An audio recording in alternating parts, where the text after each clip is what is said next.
అంటే ఇప్పుడు ఇక్కడ ఒకే ఒక విషయం మాత్రం చాలా స్పష్టంగా చెబుతున్నాను అండి. మిగిలిన విషయాల జోలికి నేను వెళ్ళను. ఈరోజు రాష్ట్రంలో జరుగుతున్న విషయాల గురించి చంద్రబాబు నాయుడు గారికి సంబంధించి ఆయనకి ఆ ఏడుకొండలవాడు, ఆపద ముక్కులవాడు, అనాథరక్షకుడే ఇలాంటి కార్యక్రమాలు చెయ్యండి మీరు. ఆంధ్ర రాష్ట్రంలో జరుగుతున్నటువంటి అన్ని దేవాలయాలు, మసీదులు, చర్చిల్లో కూడా మొన్న ఒక మాట అన్నారు ఆయన.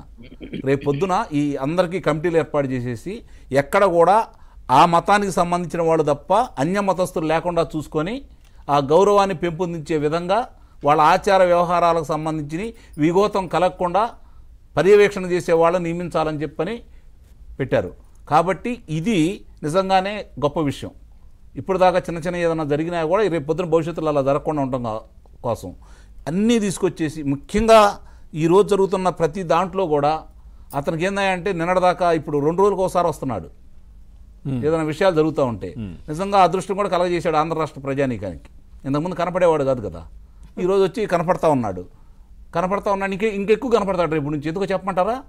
ఇప్పటి వరకు జరిగింది తిరుమల తిరుపతి దేవస్థానానికి సంబంధించింది. నాకు తెలిసి ఈ కూటమి వాళ్ళు చాలా పెద్ద ప్రణాళికలో ఉన్నారు. చాలా పెద్ద ప్రణాళికలో ఉన్నారు. రేపు పొద్దున నవంబర్ 1వ తారీఖు నుంచి మొదలు పెడితే ఏమి చేయట్లేదని బయటకు వస్తున్నారు.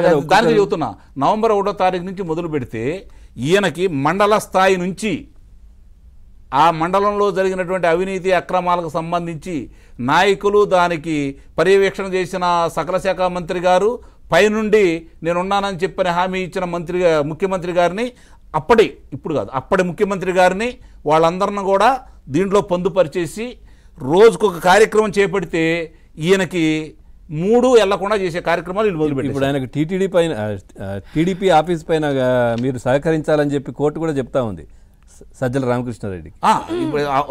ఒక్కటి ఏది వదిలిపెట్టండి, టెన్షన్ లో ఉన్నారు. ఇప్పుడు జరుగుతున్న కార్యక్రమాలు వీళ్ళు ఏంటంటే నిదానంగా రాష్ట్రానికి జరుగుతున్న ఒక విషయం చెప్పి ముగిస్తాను. ఈరోజు రాష్ట్రంలో 10 లక్షల కోట్ల రూపాయలు అప్పు చేసి వెళ్ళారు కదా.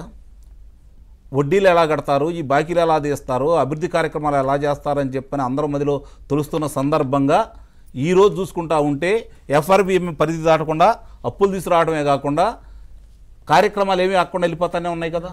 వరద సాయం గురించి చిన్న ఒక మాట చెప్తాను. మా ప్రాంతంలో కూడా అంటే ప్రతిపాడు నియోజకవర్గం మాది ఒట్టిచెరుకూరు గ్రామం. మా ప్రాంతంలో కూడా మన వరద మునిగిపోయినటువంటి ప్రతి ఎకరాకి దరఖాస్తు చేసుకున్న వాళ్ళందరికీ, సక్రమంగా ఉన్న వాళ్ళందరికీ కూడా డబ్బులు వచ్చినాయి. చాలామంది నన్ను ఒక ప్రశ్న వేస్తూ ఉంటారు, అందుకని ఆ అంశాన్ని నేను ఎత్తుతా ఉన్నాను. ఏమండి, అప్పుల్లో ఉన్న రాష్ట్రం, వడ్డీలు కట్టలేని రాష్ట్రం అని చెప్పి మీరు పదే చెప్తా ఉన్నారు గతంలో. మరి ఈయన అప్పులు తీసుకురాకుండా ఇవన్నీ ఎలా చేస్తున్నాడు? 3,000 4,000 చేశాడు, 3 నెలలకి కలిపిచ్చేశాడు. 1వ తారీఖు 2వ తారీఖు ఉద్యోగస్తులకి, విశ్రాంత ఉద్యోగస్తులకి జీతాలు వేస్తూ ఉన్నారు.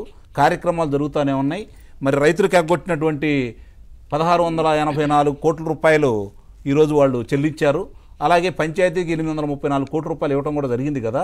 ఇన్ని చేస్తా కూడా మరి ప్రతి మంగళవారం వీళ్ళు అప్పులు తీసుకురావట్లేదండి, శుక్రవారం ఇండెంట్ పెట్టలేదు, మంగళవారం అప్పులు తీసుకురావట్లేదు, ఎలా సాధ్యమైందని చెప్పని అడుగుతూ ఉన్నారు. దాన్ని ప్రజలకు తెలియాల కోసం వాళ్ళు అడిగింది వాళ్ళకు కూడా, అంటే మేము కూడా అడుగుతున్నామని తెలియాలి కదా. దానికి ఏంటంటే ఒక్క కారణం, వాళ్ళు చేసిన దుబారా, వాళ్ళు చేసిన దోపిడీ అడ్డుకట్ట వేయబట్టి దోచుకున్న ధనం వాళ్ళు దాచుకున్నారు కాబట్టి, వచ్చిన ప్రతి పైసా ప్రజల కోసం వినియోగిస్తున్నాడు కాబట్టి ఈరోజు దానితో లేకుండా సంపద సృష్టించే మార్గాల్లో ముందుకెళ్లే కార్యక్రమంగా నీ వల్ల పారిపోయిన లూలు మాల్ మళ్ళీ వస్తుంది. ఆ రోజు విశాఖపట్నం ఒక్క ప్రాంతమే, ఇప్పుడు 3 ప్రాంతాల్లో వస్తుందండి. రైట్ సార్, ఒక్కసారి టైం లేదు మాట్లాడదాం. జ్యోత్స్న గారు ఏం చెప్తారంటే, ఈరోజు